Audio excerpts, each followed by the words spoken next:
mes élèves. Donc, c'est la deuxième vidéo concernant l'arithmétique dans Z. Donc, c'est la vidéo numéro 2, consacrée pour les deuxième année Sciences Maths A et Sciences Maths B, option française.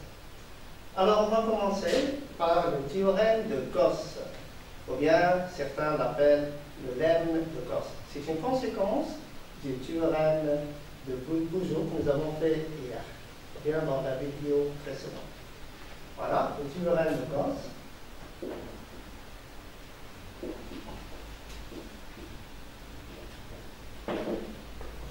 Voilà. Pour les conditions, nous avons A, B, C, trois entiers relatifs, normés. Alors, on a si C divise A, B, et C est premier, et C et A sont premiers entre eux, alors cela implique que C va diviser B. Alors, C divise A, B, et C et A sont premiers entre eux, alors forcément, C va diviser B. Alors, pour la preuve,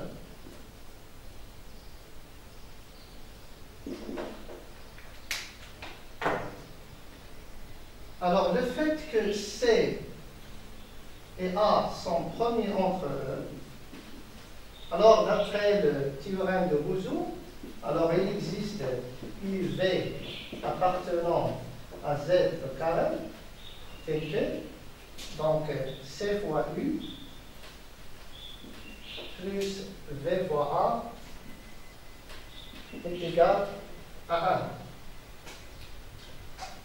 1. Alors, l'astuce, c'est qu'on va multiplier par B toute cette égalité-là. Alors, on va voir B fois C fois U, plus B fois V fois A, est égal à B. Nous avons multiplié tout ça par B et ça par B. Alors, on cherche à montrer que C, il va diviser B. C'est-à-dire, on va chercher à montrer que C divise cette expression-là. Mais c'est vraiment très simple parce que on a C, il va diviser C fois B fois U, parce que ça, c'est un entier relatif. Donc, C, il va diviser C fois un entier relatif. Et C, il divise B fois V fois A, parce que nous avons mentionné que C il divise AB. Si C divise AB, donc il va diviser AB fois V. Donc, je peux faire la somme maintenant. Donc, je peux dire que C, il va diviser la somme. Il va diviser C fois B fois U, plus A fois B fois V. Plus A fois B fois V. C'est-à-dire que C divise B, parce que cette expression-là, B fois C fois U plus B fois V fois A, c'est exactement B. Donc tout cela, c'est exactement B. Voilà, donc c'est la preuve de ce théorème-là. Alors nous avons une petite remarque. La remarque,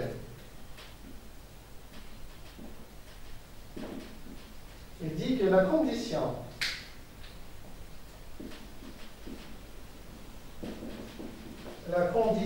que C et A sont premiers entre eux est nécessaire.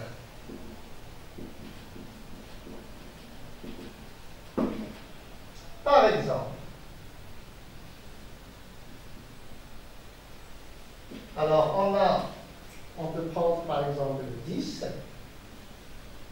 il divise 5 fois 4. 5 fois 4 c'est 20, 10 il divise 20, c'est clair. Mais je ne peux pas dire que 10, il va diviser 5, ou bien il va diviser 4. Mais 10 ne divise ni 5, ni 4. Et pourquoi ça ne marche pas ici? Alors, tout simplement parce que nous n'avons pas cette condition que C et A ne sont premiers entre eux. Parce que 10 et 5 ne sont pas premiers entre eux, ils ont comme diviseur commun 5, et 10 et 4 aussi, ils ne sont pas premiers entre eux. Voilà, donc il faut faire attention, si on veut travailler avec le théorème de Gauss, il faut faire attention à la condition que C et A sont premiers entre eux pour conclure que C va diviser P. Donc c'est vraiment très nécessaire. Alors on passe à une application du théorème de Gauss. Alors l'application est comme suit.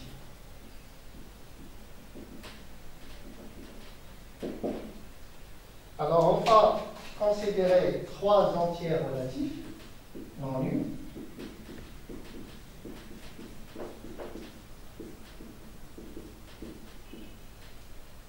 Alors si on a A divise C, et B aussi divise C, et A et B sont premiers entre eux, alors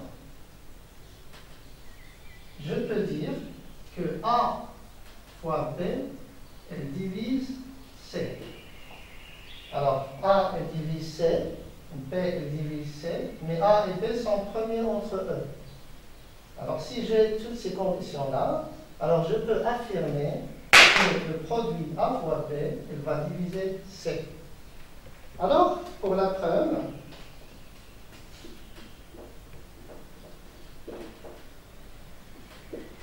on va commencer par le fait que A divise C.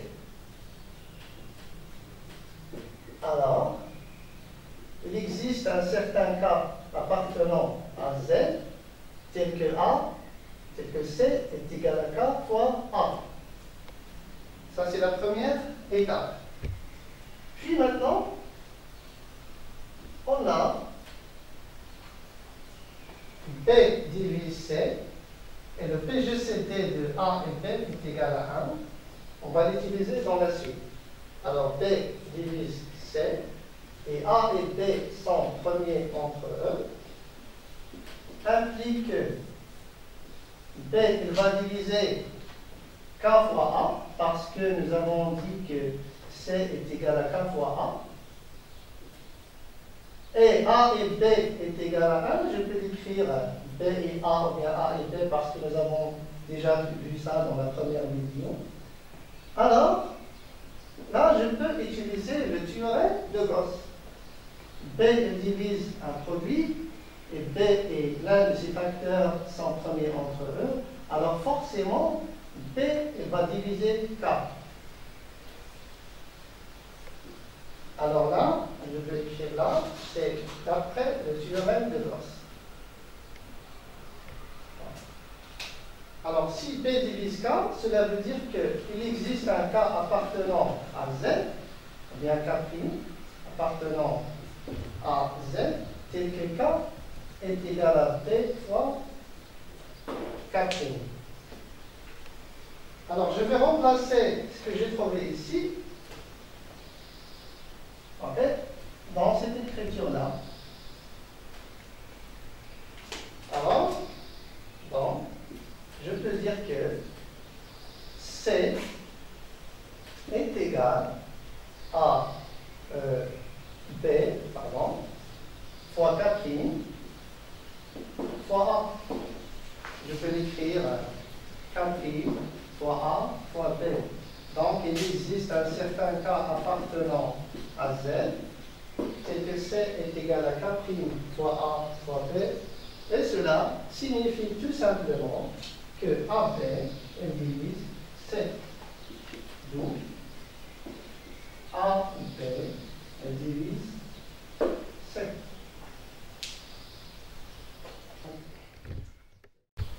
Voilà, donc dans l'application, la dernière application, il y a une remarque.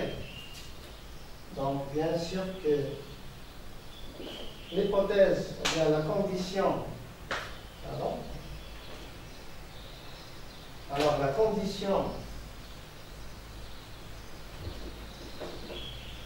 A et B est égal à 1 est nécessaire.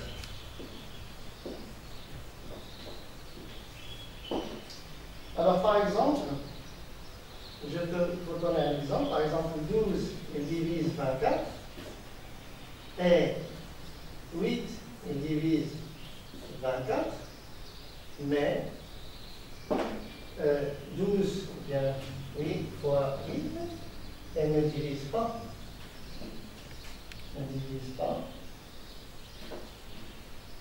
24. Alors pourquoi ça ne marche pas ici? Parce que tout simplement, 12 et 8 ne sont pas premiers entre eux. Alors faites attention parce que on voit ça dans les énoncés, bien les écrits des élèves.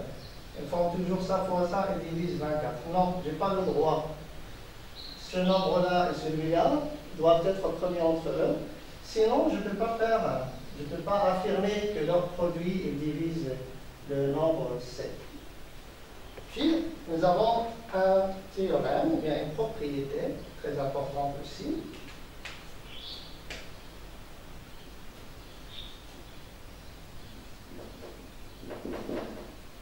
Alors, on va considérer trois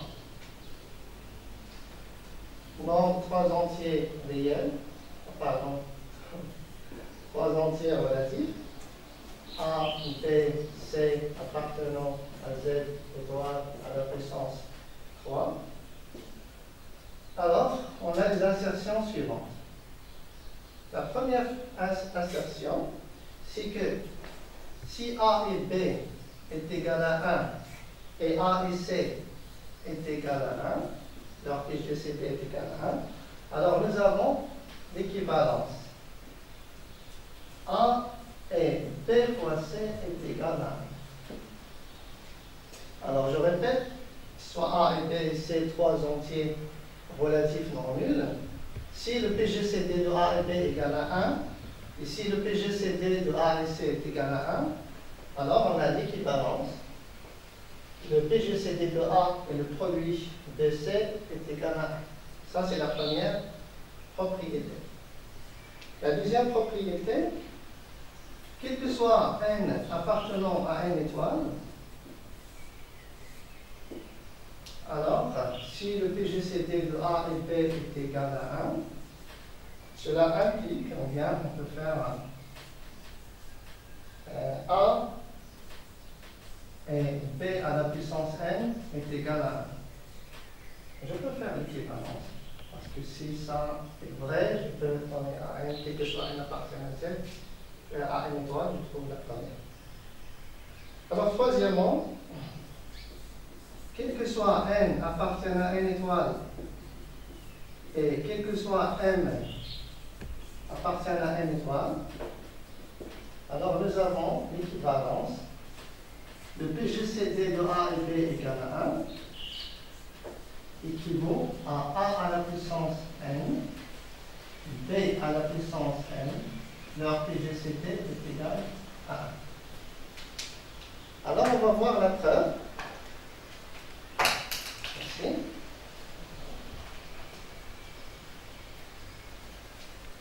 Alors, pour la première,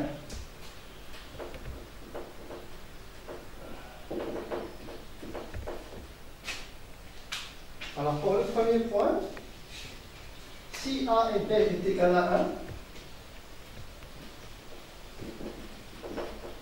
cela implique qu'il existe U et V appartenant à Z carré, tel que,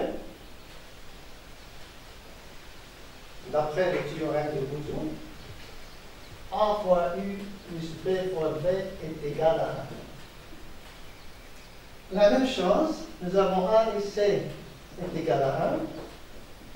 Cela implique qu'il existe un certain alpha bêta appartenant à Z carré, tel que A alpha plus C fois bêta est égal à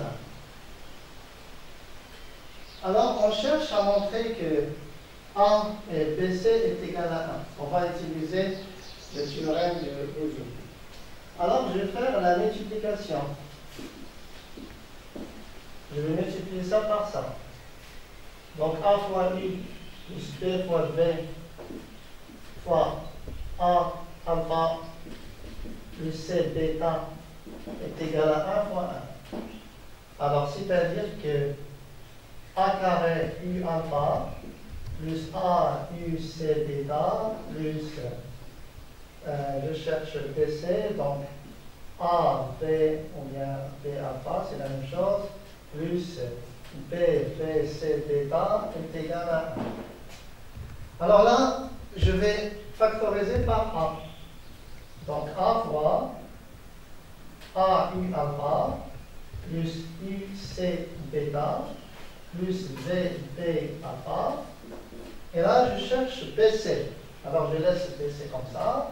Alors V fois bêta est égal à 1. Alors je vais nommer ça, par exemple, U'. Et ça, V'.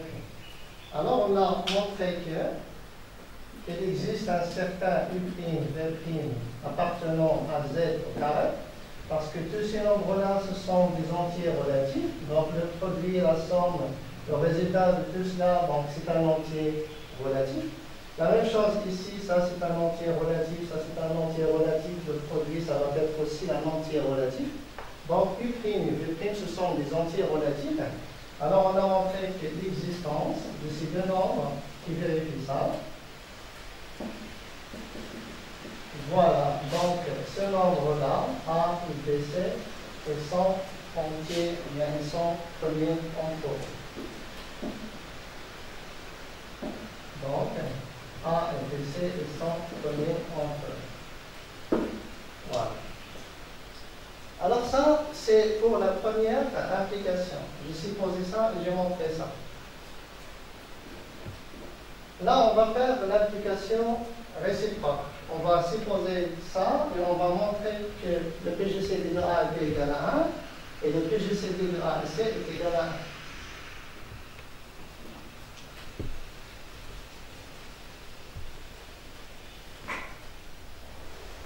Voilà, donc réciproquement, supposons que nous avons A et BC est égal à 1. Et on va montrer que A et B sont premiers entre eux et A et C sont premiers entre eux. Alors, d'après toujours le théorème de Boson, il existe UV appartenant à Z carré, tel que AU plus V fois BC est égal à 1. Mais je peux réécrire cette dernière égalité de la manière suivante.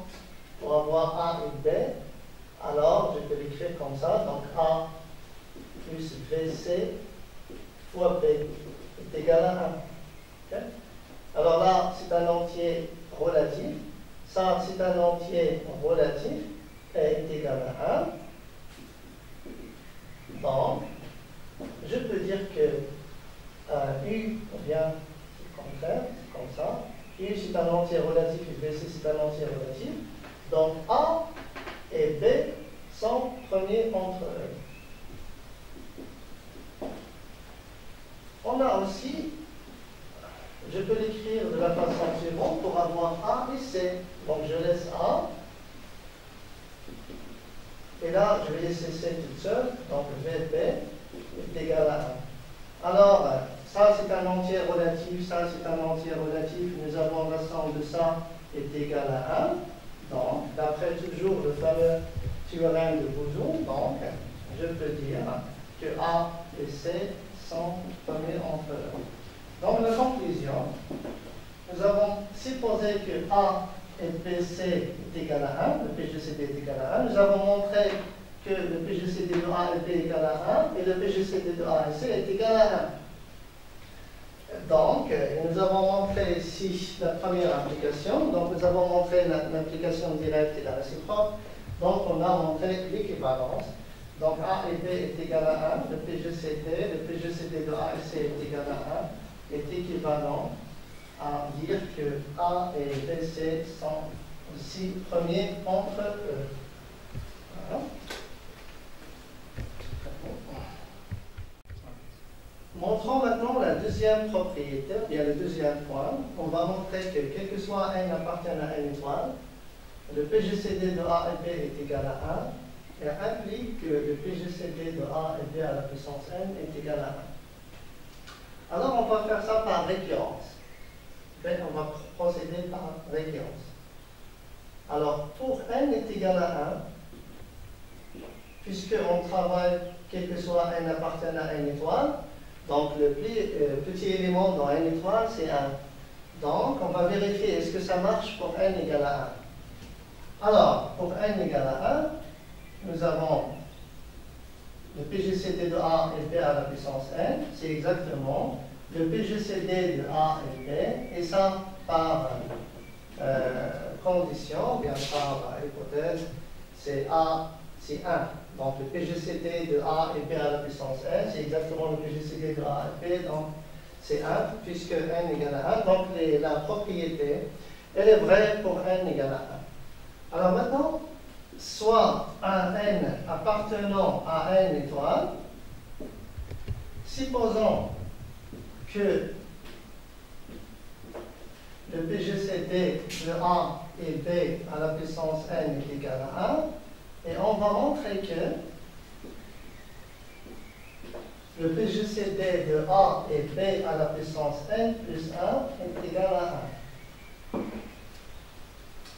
Alors, on a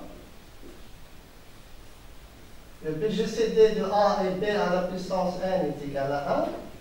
Et on a d'après les données, le PGCD de A et B est égal à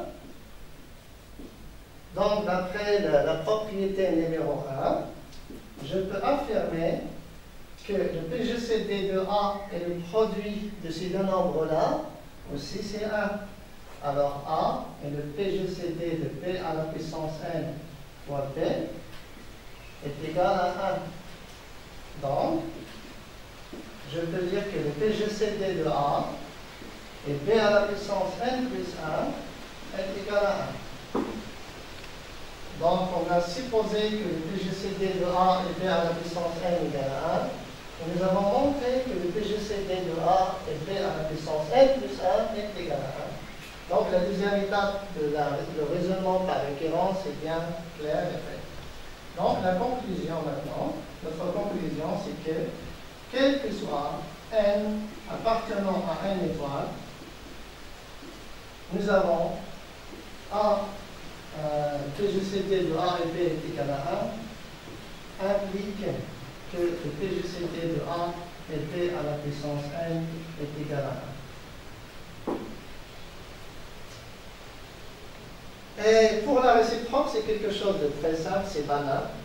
Okay, parce que si c'est vrai, quel que soit n appartient à n étoile, alors c'est vrai pour B à la puissance 1, donc je peux retourner en arrière. Okay?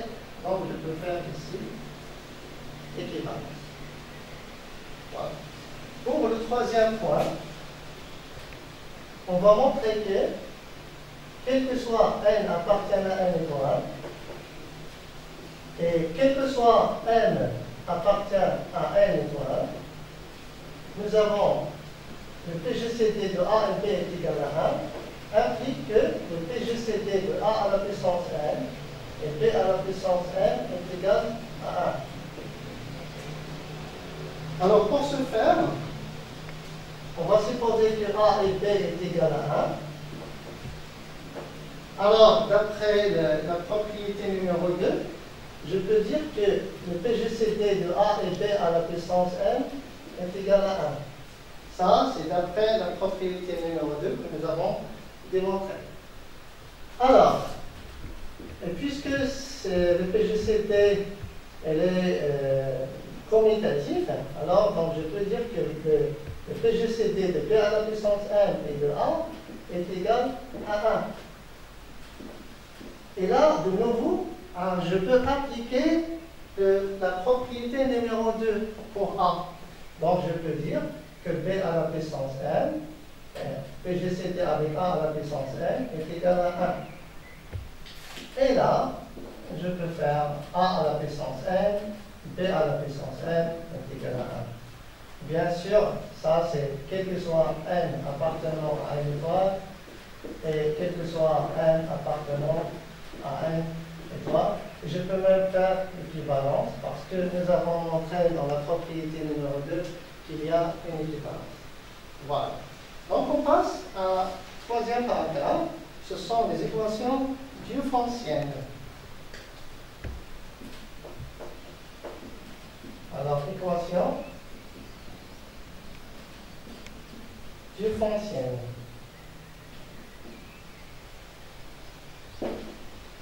Alors, les équations différentielles, ce sont des équations de type AX plus BY est égal à C. L'inconnu, c'est X et Y, et l'équation, elle est dans Z carré. On cherche un X appartient à Z, et un Y appartient à Z, tel que nous avons AX plus BY plus C, et plus BY est égal à C. Et bien sûr, A et B et C, ce sont des entiers relatifs. Par exemple, 2x plus 5y égale à 30. On cherche c'est quoi x et c'est quoi y, à condition qu'ils doivent être des entiers relatifs. Alors, malheureusement, c'est pas toujours, l'équation n'a pas toujours de solution. Alors, le premier théorème, il va nous donner des conditions nécessaires pour que l'équation admette des solutions. Voilà. Le premier théorème.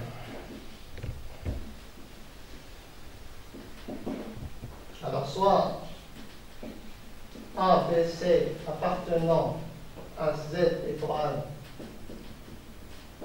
Q. Alors, l'équation différentielle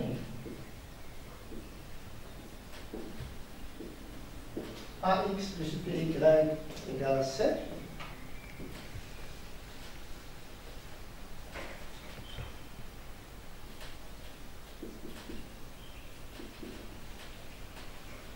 Voilà, admet les solutions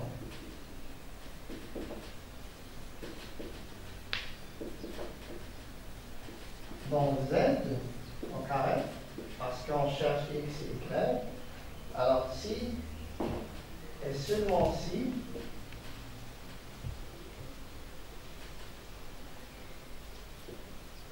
le PGCD de A et B divise C. Le PGCD de A et B divise C. C'est-à-dire, par exemple, si on a 2x plus 6y égale à 5, le PGCD de 2 et 6, c'est 3, pardon, c'est 2, et 2 ne divise pas 5. Alors, cette équation, je sais très très bien qu'elle ne peut pas avoir des solutions. Par contre, donc on sait déjà que je ne peux pas avoir de solution. Par exemple, si nous avons 3x plus, je ne sais pas, 9y égale à 18, le PGCD de 3 et 9, c'est 3, et 3 divise 18, donc cette équation-là, elle va admettre des solutions. Et on va voir qu'il y a une infinité de solutions. Alors, on va faire maintenant la preuve.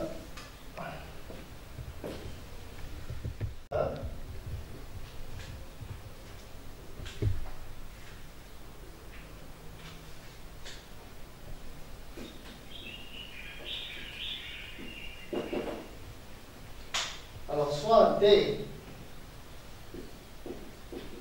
c'est le PGCD de A et B. On va montrer d'abord le premier sens. Alors, supposons que D divise C, c'est-à-dire la solution. Alors, c'est l'autre sens. On va montrer que D divise C, et on va montrer que l'équation admet des solutions. Alors, il existe un certain cas appartenant à Z tel que C est égal à K fois B. Voilà. Donc, B, c'est le PGCD de A et P. Donc, il existe un certain M et N appartenant à Z au carré, tel que D est égal à AM plus BN. Alors, qu'est-ce qu'on va faire? On va juste multiplier par K. Donc, je vais multiplier ici par K, par K, par K. Donc, on va avoir K fois D est égal à K fois A fois N, plus K fois B fois N. Donc, alors K fois D, c'est exactement C. Et je peux écrire comme ça KMA plus KN fois B. Alors, Kn c'est un entier relatif et Kn c'est un entier relatif. Et le couple Kn, elle satisfait notre équation. Voilà, donc nous avons A fois X plus B fois Y est égal à C. Alors X c'est Kn, Y c'est Kn. Alors donc, le couple Kn est une solution de notre équation. De l'équation AX plus BY est égal à C. Bien sûr, dans Z carré. Okay. Voilà. Alors, pour l'autre sens, on va supposer que l'équation AX plus BY est égale à C admet une solution. On va l'appeler X0, Y0 dans Z au carré. Alors, ce couple-là, elle va satisfaire cette égalité. Donc, AX0 plus B fois Y0 est égal à C. On a le PGCD de A et B, elle divise A, c'est par définition. Et le PGCD de A et B, bien sûr, divise aussi B. Donc, je peux dire que le PGCD va diviser A fois X0, parce que X0, c'est un entier relatif. Et par la même manière, le PGCD de A et B, il va diviser B fois Y0, parce que Y0, c'est un entier relatif. Donc, je peux dire que le PGCD de A et B, il va diviser AX0 plus BY0. Donc, finalement, le PGCD de A et B, il va diviser AX0 plus BY0. C'est exactement C. Donc, il va diviser C. Et c'est la fin de la démonstration de notre théorème. Alors, une petite remarque. Comment on doit faire pour trouver cette solution particulière? Parce qu'on va voir dans la suite que c'est très important de savoir, ou bien de trouver une solution particulière d'une équation différentielle pour trouver toutes les solutions de cette équation. Alors, en fait, c'est l'algorithme d'Euclide qui va nous aider à trouver une seule ou bien une solution particulière. Et à partir de celle-là, on va voir comment on peut faire pour trouver toutes les solutions, bien sûr s'il existe, d'une équation différentielle. Alors la remarque, c'est que l'algorithme d'Euclide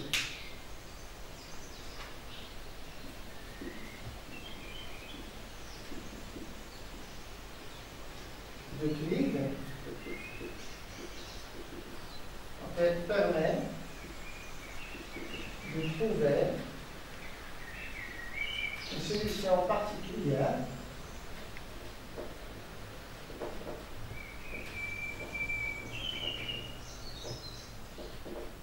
d'une équation différentielle. on va dire, dans notre cas de l'équation, par exemple, AX plus BY est égal à C. Bien sûr, toujours dans Z au carré. Alors, on va voir ça dans un exemple.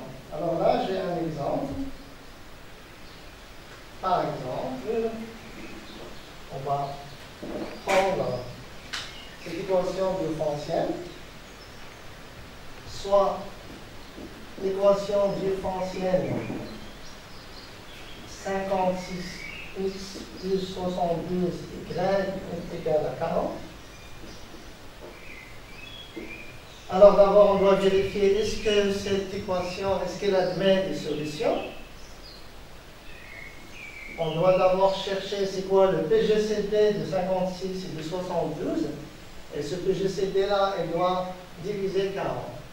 Alors le PGCD de 56 et 72, c'est exactement 8. Et nous avons 8 divise 40. Donc, cette équation-là, elle admet des solutions. Je suis sûr qu'elle admet des solutions. Bien sûr, dans Z carré. Alors, on doit chercher une solution particulière. Alors, pour ce faire, on va effectuer les divisions euclidiennes, comme on a fait pour l'algorithme une succession de divisions euclidiennes. Alors, je vais écrire rapidement. Alors, nous avons la première division euclidienne. On va diviser ça par 56, alors le reste, ça va être 6. On va diviser maintenant 56 par 16. Alors, donc, c'est 3 plus 8. Maintenant, je dois diviser 16 par 8. Alors, 16, c'est 2 fois 8 plus 0. Alors, je m'arrête ici. Donc, le PGCD, comme vous avez déjà vu, c'est 8. Alors, qu'est-ce qu'on va faire? Alors, à partir de la première égalité, c'est là, on va chercher, c'est quoi 16? C'est-à-dire, 16, c'est 72 moins 1 fois 56. OK? Dans la deuxième égalité, je dois chercher le deuxième reste. C'est quoi? 8. Celui-là. Alors 8. Donc ça va nous donner 56. Moins 3 fois 16. Et 16, je dois le remplacer par ce que nous avons déjà trouvé ici. OK? Parce que je cherche toujours à faire apparaître seulement 56 et 72. Je cherche 56 et 72. OK? Je dois éliminer 16. Alors, ça va me donner 56 moins 3 fois. Alors, ça va me donner 72. Donc, moins 56 fois 3. Donc, c'est moins 3 fois moins 1. Alors, c'est 3 plus 1, c'est 4 fois 56. Moins 3 fois 72. Voilà. Alors, nous avons trouvé 8, c'est ça. Alors, maintenant, je cherche, je dois multiplier 8 par quoi? Par combien pour avoir 40? Je suis sûr que je dois multiplier ça par quelque chose, parce que nous avons déjà dit que 8 divise 40. Donc, on va diviser tout cela par 5. OK? Donc, on va avoir, ici, on va multiplier tout ça par 5, et tout ça par 5. Alors, on va avoir... Voilà.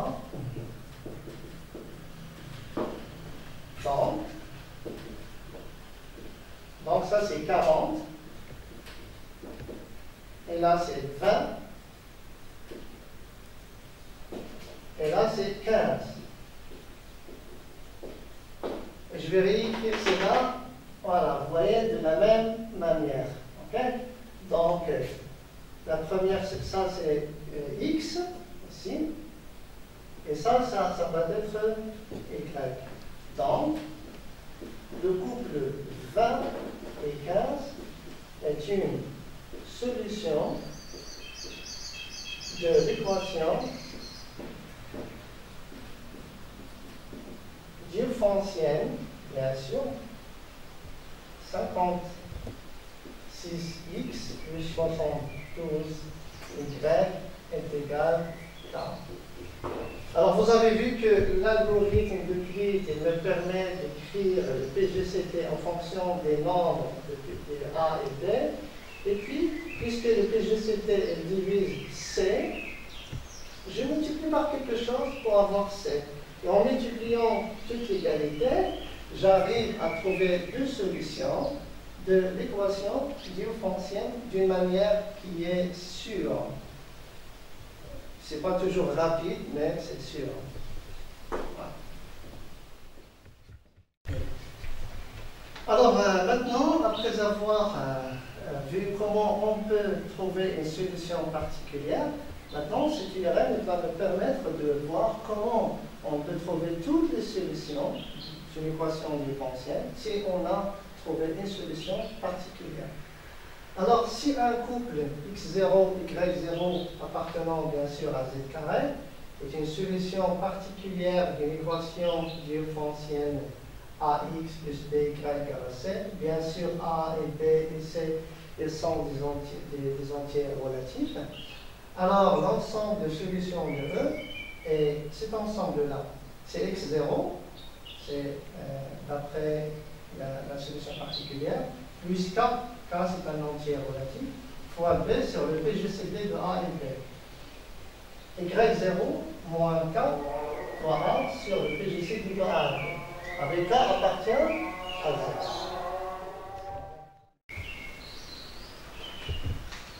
Alors, pour la preuve de ce théorème-là, on va poser un ensemble, on va l'appeler par exemple l'ensemble A, c'est celui-là, c'est x0 plus k fois b sur le PGCT de A et B, et y0 moins k fois A sur le PGCT de A et B. Avec k appartient à Z. On va essayer de montrer que A, c'est exactement S. Alors, montrons que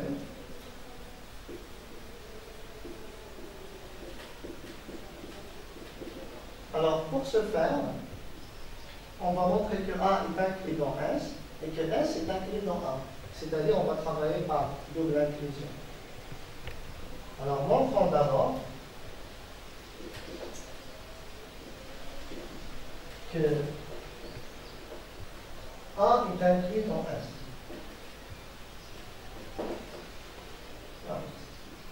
Alors, soit un K appartenant à Z, on va montrer que x0 plus k fois plus kb sur le PGCD de A et B égale 0 moins k fois A sur le PGCD de A et B est une solution. Alors on va remplacer ça dans notre équation différentielle. Alors, A fois x0 plus k fois b sur le PGCD, okay, ici, plus B fois le PGCT, B fois Y qui est Y0 moins K fois A sur le PGCT de A et B, Y0 moins K fois A sur le PGCT de A et B. Alors on va montrer que tout cela est égal à C. Alors ça va nous donner c'est AX0 plus KA B sur le PGCT de A et B, plus BY0, moins KBA sur le PGCT de A et B. Là, égal. Alors on va remarquer que nous avons deux nombres qui sont opposés, KAB sur le PGCT. On peut simplifier. Puis, on va avoir, c'est AX0 plus BY0. Mais nous avons supposé dans les données que X0 et Y0, c'est une solution. de l'équation. Donc AX0 plus BY0 est égal à C. Donc, ce couple-là, qui est constitué de celui-là et celui-là, donc le couple x0 plus k fois b sur le PGCT, et y0 moins k fois a sur le PGCT, en fait, elle appartient à S. Donc, tout élément de A, parce qu'on a pris un élément de A, on a supposé, on a pris un K appartient à Z, et on a pris un élément de A, et on a montré que cet élément-là, c'est une solution. Alors A est inclus dans S.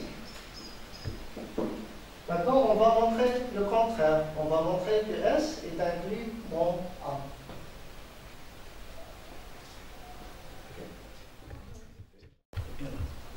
Alors, maintenant, on va montrer que l'ensemble S est inclus dans l'ensemble A. Alors, on va prendre un élément XY de S. Alors, bien sûr, puisque c'est une solution, elle va satisfaire l'égalité AX plus BY égale à C. Et on a dans les données du théorème que X0, Y0 est une solution particulière. Alors, x0, y0 aussi, il satisfait cette égalité-là. Donc, ax0 plus by0 est égal à c. Alors, qu'est-ce qu'on va faire dans ce cas-là? On va faire la soustraction. Alors, on va faire ax plus by moins ax0 moins by0, donc est égal à c moins c, donc est égal à 0. Je fais ça moins ça. Alors, a fois x moins x0 est égal à moins b fois y moins y0. Puis, on va noter d, soit d, c'est le PGCT de a et b. Alors, il existe un certain alpha bêta appartenant à z carré, tel que a est égal à alpha d, et B est égal à bêta fois T, et alpha et bêta sont premiers entre eux. Ça, c'est très très important. Donc, je vais remplacer A par alpha T, et je vais remplacer B par bêta T. Alors, on va avoir alpha d fois x moins x0 est égal à moins bêta d fois y moins y0.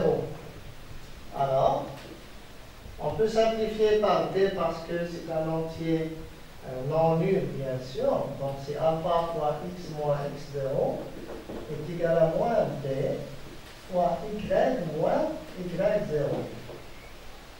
Alors,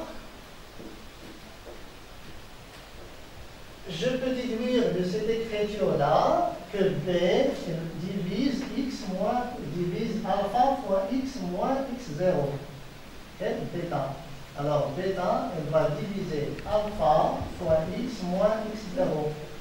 Parce que nous avons bêta fois un entier relatif. Je suis sûr que celui-là, c'est un entier relatif parce que y et y0, ce sont des entiers relatifs. Donc, leur différence est aussi un entier relatif. Donc, bêta fois un entier relatif est égal à alpha fois x moins x0.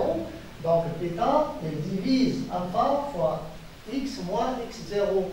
Mais on ne doit pas oublier que alpha et bêta sont premiers entre eux. Alors, les bêta et alpha sont premiers entre eux. Et on va utiliser le théorème de Gauss. Bêta divise le produit de alpha et x moins x0, et bêta et alpha sont premiers entre eux. Alors, nécessairement, bêta va diviser x moins x0. Cela signifie qu'il existe un certain cas appartenant à z, tel que x moins x0 est égal à k fois bêta. c'est-à-dire x est égal à x0 plus k fois bêta. Donc, toujours, il existe le cas appartient à z et que d'où il existe appartient à z et que x est égal à x0 plus k fois bêta. C'est quoi bêta? Si on revient ici, alors bêta, c'est b divisé par t. Et t, nous avons dit que c'est le PGCT de A et B. Alors, donc, x égale à x0 plus k fois b sur le PGCT de A et B. Voilà. Alors, nous avons trouvé la moitié de la réponse. Maintenant, on va chercher y. Alors, pour chercher y, on va utiliser ça. X moins x0, c'est k bêta. OK? On va le remplacer ici, dans cette écriture-là. OK? Alors, on va dire, d'autre part, alors je vais remplacer x moins x0 par k fois bêta.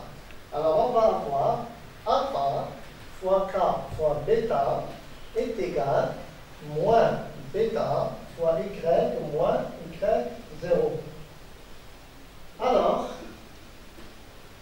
je simplifie par bêta parce que nous avons dit que A et B ne doivent pas être des entiers, ils sont des entiers non nuls, parce que si A et B sont nuls ou l'un d'eux est nul, alors vraiment l'équation différentielle est très simple. Ou bien si C égale à 0. Alors en général, on travaille avec A, B et C qui ne sont pas des entiers, qui sont des entiers non nuls. Alors je peux simplifier par bêta, donc on va avoir alpha k est égal à moins y moins y0, donc je peux dire que moins alpha k c'est y moins y0, d'où y c'est y0 moins alpha fois k. C'est-à-dire y c'est y0 moins k, alors fois alpha, et alpha, voilà alpha c'est A divisé par D. Et D, c'est le PGCT de A et B. Alors, donc c'est A sur le PGCT de A et B. Donc, on a trouvé que x, y, c'est exactement x0 plus k fois b sur le PGCT de A et B. Et y0, c'est y0 moins k fois A sur le PGCT de A et B, avec K appartenant à Z. Donc, on a pris un élément de S, et on a montré qu'il est dans A. Donc, S est inclus dans A. Finalement, on a montré que A est inclus dans S, et on a montré que S est inclus dans A, donc je peux affirmer que A c'est S. Et la preuve est terminée.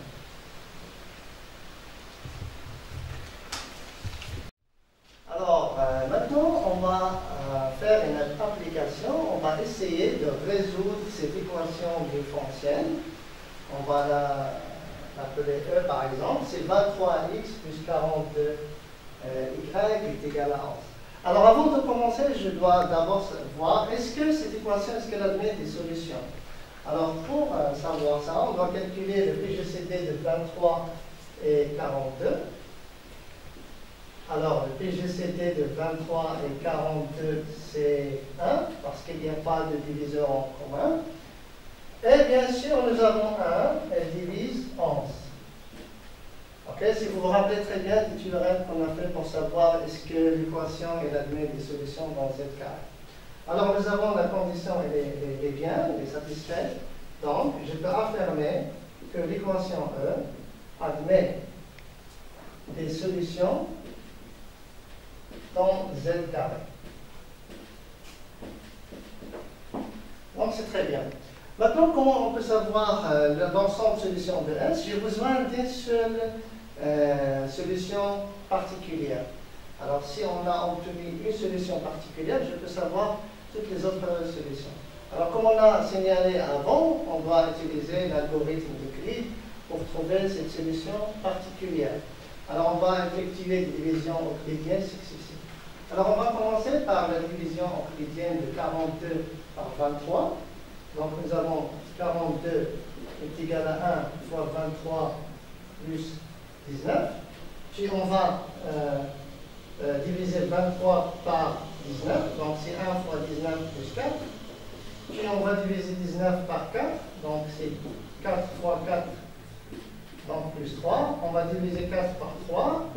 Donc, c'est 1 fois 3 plus 1. On va diviser 3 par 1. Donc, c'est 3 fois 1 plus 2. Voilà. Puis, maintenant, on va essayer d'écrire, comme on a fait tout à l'heure, on va écrire 19 d'abord, en fonction de 23 et 42. Alors, 19, c'est 42, moins 1 fois 23. Donc, c'est bien. Maintenant, on va essayer de faire la même chose avec 4. Alors, 4, c'est 23 moins 1 fois 19. Et je vais remplacer 19 parce que ce que j'ai déjà trouvé ici, donc ça va être 23 moins 1 fois, bien, c'est pas la peine de faire moins 1, 42 moins 23, donc ça va être directement 2 fois 23 moins 42. Maintenant, on va faire la même chose pour 3. Alors, 3, c'est 19 moins 4 fois 4. Je vais remplacer 19 parce que j'ai déjà trouvé ici. Et je vais remplacer 4 parce que nous avons trouvé ici. J'essaie toujours de faire apparaître seulement 42 et 23. C'est ça mon objectif. Alors, on va dire 3 est égal. 19, je vais le remplacer par 42 moins 23, moins 4. Et 4, je vais le remplacer par 2 fois 23, moins 42. Voilà. Donc 3, ça va nous donner donc, moins 23 moins 8, donc c'est moins 9 fois 23. Et 42 moins 4, ou bien moins 4, plus 4, donc ça va nous donner, donc c'est 5 fois 42. Donc ça c'est pour 3. Maintenant on va faire la même chose pour 1. Donc 1.